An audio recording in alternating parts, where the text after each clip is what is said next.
to save you one of the most expensive mistakes people make when they move to Denver. Of course, Denver's awesome. We've got unbelievable weather. It's 80 outside and sunny, and here we are in April. You've got a lifestyle, so whatever outdoor activity you want, you can find here. Our economy is relatively stable and diverse, but most people get 2 to 3 things totally wrong when they move here. Just real fast, my name is Jason. Our team is the Denver Group. I've been a broker in our market for more than 11 years. We help dozens of people every single year relocate to the Denver metro area. So we are a high performing, well-reviewed team on Google. So this is the honest guide. This is the stuff the best cities list are not going to tell you. And please stay till the end, because we're going to talk about the real cost of living here in Denver, not the Zillow number, the actual number. We're going to talk about the metro breakdown, city versus suburbs versus mountain towns and foothills. We're going to talk about the weather, of course, jobs and economy, the traffic, the real commute picture, the real estate market, and the #1 neighborhood mistake. All right, so the real cost of living in Denver, it's definitely cheaper than the coast, LA, New York City, but it's not cheap. And if you're coming from Phoenix, Dallas, or Nashville, you can be pretty surprised at that. Our median home price here is $550,000. That is metro wide. We've got other neighborhoods like Wash Park, Cherry Creek, Highlands, where they're well over $700,000 or $800,000 for the median priced home. And then if you get into the suburbs, the median climbs significantly more than that as well. For rent here in Denver, it's $2,000 to $2,400 a month for a 1-bedroom in a good city neighborhood. Suburbs like Arvada, Littleton, Thornton, Aurora, they offer more value, more space, and probably a little bit less. Colorado income tax is a flat 4.4%. Simple, no surprises with that. Property taxes are moderate, and these are a real advantage compared to Texas or Illinois. The surprise is food and dining. Again, Denver is not a cheap food city. You need to budget for it and account for that if you plan to go out to eat a lot. All right, let's talk about a Denver metro breakdown, city versus suburbs versus mountains. And by mountains, I'm really referring to the foothills, because the mountain markets are still very different. So the urban core, you've got Rhino, Highlands, Cap Hill, Platt Park, Baker. What you get with these neighborhoods, you can walk to restaurants, coffee shops, breweries. You've got a lot of city energy. This is great for people coming from major metros, and they expect that sort of energy. You will pay a premium though. The lifestyle is genuinely excellent in those areas though. And for a few suburbs to consider, you've got Highlands Ranch, Centennial, Parker, Broomfield. We've got a lot more, but those offer better schools, more square footage per dollar. And the trade-off is you're in the car more. I mean, that is just the reality of it. You are commuting. And then mountain proximity, again, those foothills, you've got Evergreen, Golden, Morrison. You've got a loyal, passionate resident base there, and people who move here rarely end up leaving, but it is a different lifestyle. And then you've got Boulder, which is a standalone suburb. It's incredible, and it's also one of the most expensive markets in the country. It's its own metro, honestly, but it is worth covering separately. I just want to flag it here, so we'll do a more in-depth on Boulder later. All right, the weather, and the very honest version of this. We like to tout our 300 days of sunshine, and that's not actually truly real. It's close, but typically that number is closer to 270 to 280 days of sunshine, but it is real. We do have a lot of sun. Winters are mostly mild here. You've got 50s and 60s, even in January, that are very common. We have a dry cold, which is way more tolerable than Chicago or the Northeast. Wet cold. A few of the surprises that you will encounter are a blizzard in May and April, sometimes October. This is honestly the real deal. You will have bloomed trees and snow covering them and fallen branches. So the snow is sneaky. It can immediately follow a perfectly sunny day. So people do underestimate that. All right, and the altitude. Yes, it is 5280. That is 1 mile in altitude. And this hits people hard. So you get winded faster. Alcohol hits you harder. The UV index is much higher as well. So you need to hydrate more. You need to drink more water than you think. And you need to give yourself a month to adjust. I wouldn't necessarily necessarily jump into hiking or those physical activities, especially if you're coming from sea level locations. And pollen, so one of the highest counts in the country in spring. Allergy sufferers need to understand that before they get here. All right, jobs, economy, and traffic.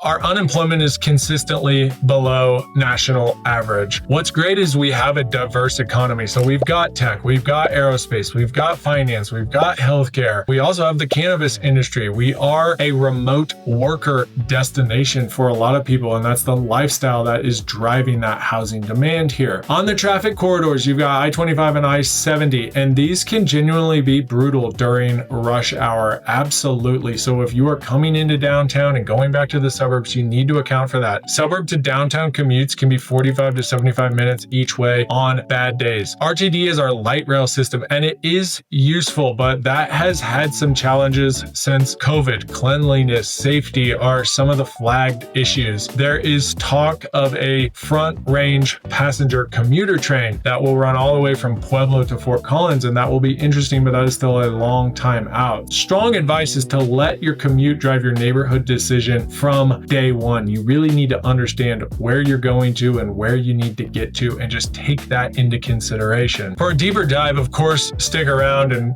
we'll cover these suburbs. But if you want immediate information right now, we put together a free Denver guide. It's on our website, denvergroup.re.com. It dives into the best neighborhoods by lifestyle and current market data, moving lists, and all that stuff. And the link will be in this description. You can download it. It's free. You can fill out some information and we'll mail you a copy. All right, the number one neighborhood mistake relocation buyers make. They fall in love with a neighborhood on a visit and buy without understanding the real commute. Buyer visits Denver, they drive the commute on a Saturday at 2:00 p.m. It takes 22 minutes and they love it. They buy a house and they move in September, and Monday morning hits 7:45 a.m. I-25, traffic is an hour long, and that is what they are used to now every single day. We've had this conversation with buyers after the fact more times than I prefer to count. So the house is perfect. The school is great. The commute is crushing their quality of life. So do your test commute on a Tuesday or Wednesday morning, not Saturday, not on a school break. All right. The real rush hour Tuesday tells you everything. And if you're doing this every day, you need to know what it actually feels like before you sign the contract. All right. I'm Jason, team lead with the Denver Group. I hope this helped. Let us know what other topics you want to see. If you have questions about your real estate needs, please reach out. We want to be your guide for all things Denver real estate. Thanks for watching, and please follow for more Denver.